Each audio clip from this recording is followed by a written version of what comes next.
Reporting from Oracle Arena, the new patches on the Warriors jerseys may say Rakuten, but after Saturday's preseason opener the team may want to think about changing it to Rustas. The long, relaxing layoff celebrating their championship victory was exactly what Golden State needed after 2 straight hectic off-seasons. But as anyone knows, coming back from an extended vacation can be trying. And while their three-point jumpers had to catch a later flight back home, every other part of their game helped them to at least stay competitive. Steve Kerr is just hoping for minimal improvement next game. Hopefully we'll shoot 5 for 33 next game from 3, not 4 for 33. We'll just slowly improve until opening night. The Warriors starters went a combined 10 of 19 from deep, with a lone make coming off a Stephen Curry pull-up midway through the third quarter. But this didn't have the feel of a game the Warriors struggled in. There was a different energy from the team. And that's the feel of a team that has nothing to prove to anyone during these meaningless games. 2 years ago, after their first championship, they heard the loud whispers all off-season about how they were a fluke, and so they came out with all the intensity in the preseason. And last year, fresh off their humbling finals loss, and joined by their new superstar, they went full throttle in the preseason. Draymond Green even said after a sluggish opener in Vancouver last year that he needed to bring the intensity and the fight to the next game.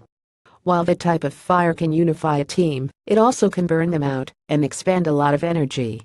What the Warriors learned last year is that all that energy you save, not going for records, and not treating every game with playoff intensity pays off in June.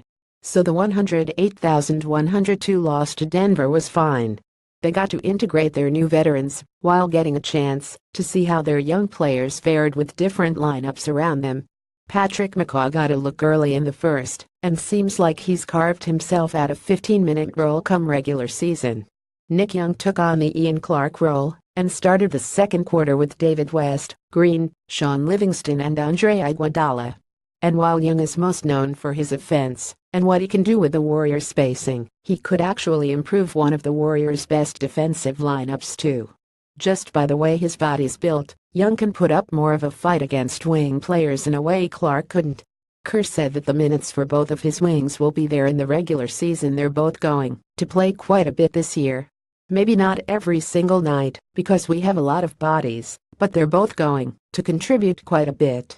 Patrick, in effect, is our third-string point guard, and there will be nights when Sean rests or maybe Andre rests, and he's really going to have to handle the ball.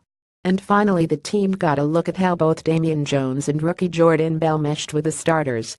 While it was a mixed bag for Jones, Bell made a bunch of defensive plays and looked like the team's new favorite lob target. Kerr said it was a point to get their young bigs in with the starters. We wanted to get Damian and Jordan and Kevin Looney with our starting group. All those guys are going to be better if they can play with Steph, KD and Clay.